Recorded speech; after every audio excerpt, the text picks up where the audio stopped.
right, today I just got to talk about Bernie Sanders and his comments about Cuba. So it's not going to be all about Bernie Sanders. It's just the idea that he could be exalting the Cuban system, which my family suffered under, and so many people have suffered. And so many people have lost their lives actually trying to get to the United States because Cuba is a mess. Cuba is a communist, socialist, hot mess. And the messaging that comes out of there and the messaging that you hear from Bernie Sanders is just lies. And I can tell you this from personal experience. You know, I've never been to Cuba. My mother came in the 1960s on the Johnson Freedom flights with her family. That was my grandmother. God rest her soul. She died at 102. She's amazing and such a remarkable woman. And other sisters and brothers that were with my mother that came here to the United States, and we're so blessed because we had this beautiful family that sponsored us. And my mother was in California, so late 1960s, they came through Florida on the Johnson Freedom flights, then left Florida and went to California. And she worked so hard. She always told me stories about how she only left Cuba with like a small little bag, basically a few pictures and one article of clothing and a pair of shoes that didn't even fit her that well. And when she arrived in California, my mother said the first thing she did was look for a job and learn how to speak English, try to find somebody who could help her to learn how to speak English. And she went to a thrift store and actually bought a pair of old shoes. There was none there that fit her, and they were small, so she had to cut the back end of the shoe off so that she could just fit her feet in them. And then she walked with her sister to find jobs. And so this is the life of the immigrant. And let me tell you this, she was extraordinarily grateful. Whenever you would ask my mother, people would say, well, where are you from? She would say, oh, I'm American. I might have been born in Cuba, but I'm an American citizen. I'm not Cuban. And she made that very clear. And the reason is that for people who come to this great nation and have to leave their own home country, imagine having to be uprooted from what you know and end up in a place where you don't speak the language, where the people are strangers, where you don't understand what's going on around you. It's a very, very difficult choice and decision. The food is different. The people are different. Your life is different. Well, Bernie Sanders had a lot to say about Cuba, and it caused a huge uproar this past month, you know, and there's a lot of young people out there with Che Guevara t-shirts and, you know, touting Fidel Castro and the revolution.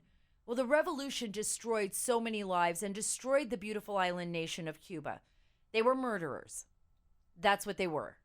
They weren't revolutionaries. They lied to the Cuban people. You know, Fidel Castro, my mother said she remembered actually one time where they were at a rally in Cuba and Fidel and Che Guevara were there. She was very young and she remembered seeing them. And she remembered her father, my grandfather, telling her Fidel was promising people that he would have elections, that there would be elections, made a bunch of big promises to the Cuban people, you know, really, of course, bashed the Batista government, which was by no means perfect, but then made all these grandiose promises. And she said, my grandfather told her, don't listen to that. He's lying to you. Those promises are full of lies. Well, so is what Bernie Sanders said about Cuban healthcare. It is not all it's cut out to be. In fact, one of my mother's sisters, Yolanda, who could not leave Cuba in the late 60s, she was older, she was married, she couldn't leave, she had a child. She died in the waiting room from pneumonia because she could not get in to see a doctor. So maybe if you go in there with money, maybe if you're a foreigner, you might be able to get in to see a doctor, maybe. But let me tell you, the Cuban system is not set up The socialist system is not set up, one, for innovation.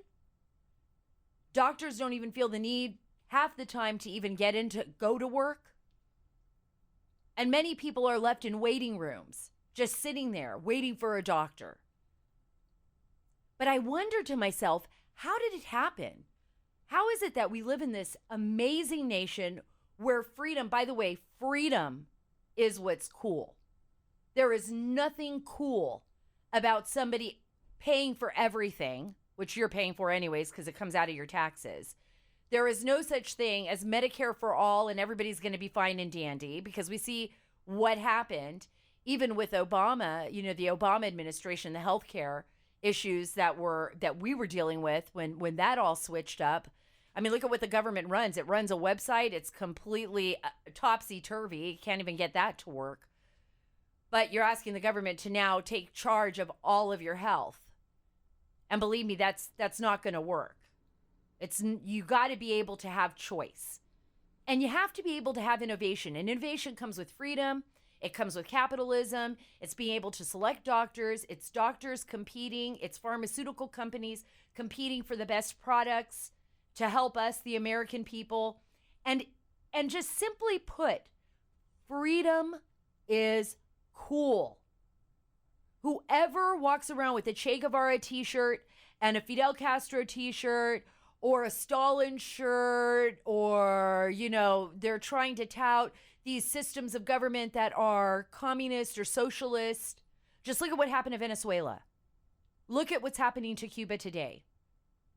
Look at what happened to the Soviet Union, right? Look at what's going on in our world. There is nothing cool about a government controlling your life. There is nothing cool about the government basically owning you, because that's what they're doing. So when they give you handouts, when they promise you all of this, we're going to give you more food stamps, we're going to give you health care, they're not giving you anything. They are owning you. If you want freedom, you got to work hard for it. And then it gives back tenfold. I always wonder, like in the school systems, when they're teaching in the universities and they blame America for everything. It's just incredible how many professors, are so leftist. They believe in Marxism, Leninism, how they teach, how they've changed the minds of so many young people. And it's sad to me. I have to take a step back and say, well, what's happening here in our country? How did this happen? Were we asleep while they were teaching our kids this stuff? I'm just thinking back to when we were all in high school and we all had our parents paying for the things that we needed and wanted. Right. And what was the only thing that we really wanted? Freedom. That's it. Simple freedom. That's it in high school, right? So your parents are like, well, that car is mine. I pay for that. You live under my roof. And everybody's like, well, wait a minute. I just can't wait to move out. I can't wait to go to college. I can't wait to get a job, because essentially, individually, that's all we want is freedom.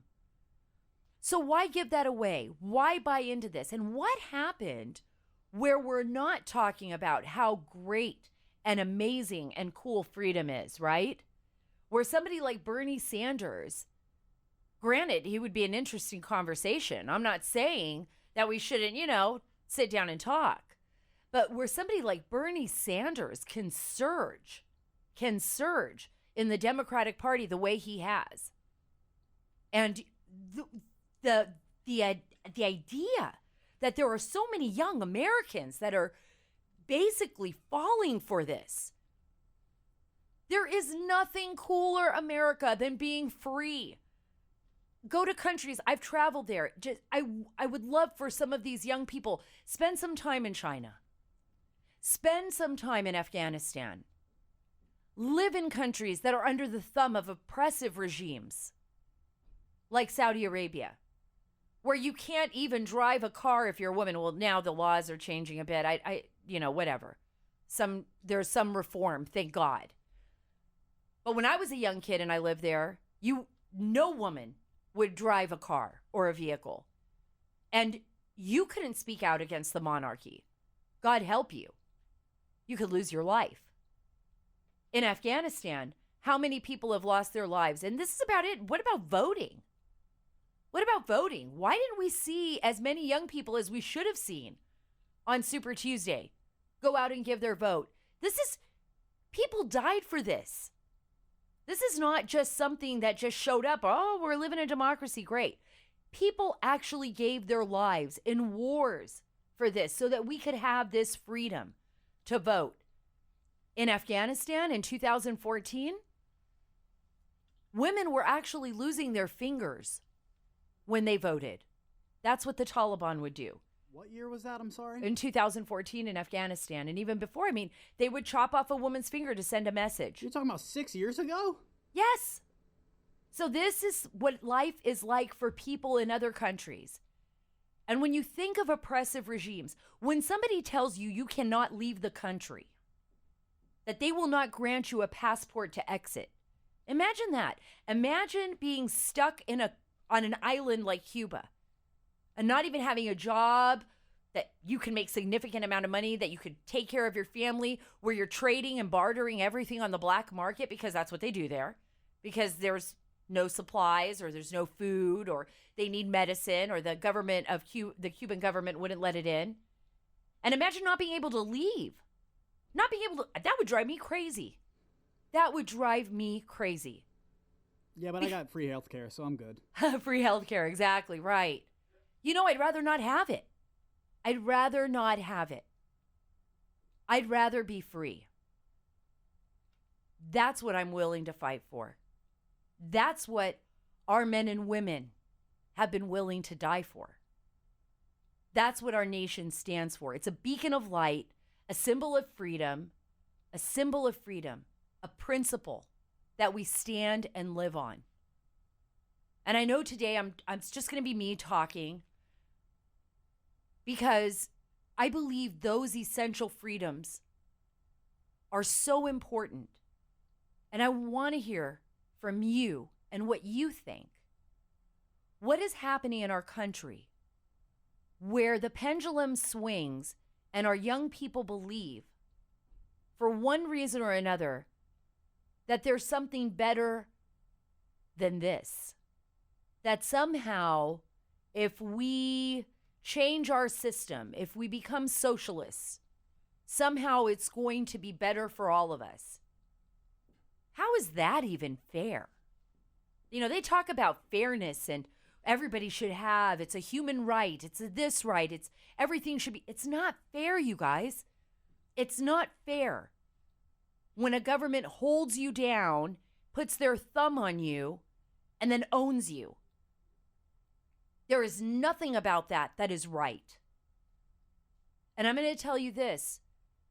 All you have to do is just take a good hard look at what happens to nations who give away their rights, who, when the people give up, when they give it away, when they ask the government to do everything for them. It's terrible. It becomes a terrible situation.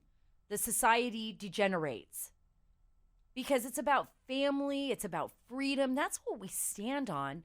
And that's why people show up here in the United States.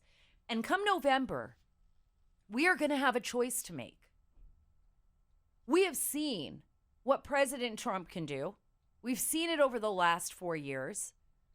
We have seen an incredible surge in this country, a feeling of gratitude for being America and for being Americans that we haven't seen in a long time. I remember during the President Obama's administration, it was always, we're leading from behind. What the heck was that? What the heck was leading from behind about? I mean, it was like, what do you mean by that? Where we were always apologizing for who we were and for what we were doing on foreign policy level. Nobody respected us. I would go overseas. I would talk to Afghan leadership. I would talk to the Pakistani government. They did not respect that, folks. Because you have to stand up for your family. You have to stand up for your country. You can't apologize for your nation 24/7. That does not work. With President Trump, we've seen a reversal, like a 360. I talk to people overseas, you talk to world leaders, they have a lot of respect for him. And they really, really sincerely do. Because he defends his country publicly, he stands up for it publicly, and that makes a huge difference. Nobody's perfect. But that essential truth, that defense of who we are and what we stand for, and standing on principle, that's the beacon of light that people are looking at when they look at the United States of America. And this is a huge choice that we have to make in November. What are you going to do? Who are we going to be? What do we want the world to see when they see our nation? Do we want to stand up for those who have no voice?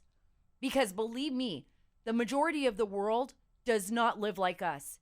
Even some of our poorest people are wealthy compared to the rest of the world. And that's a fact.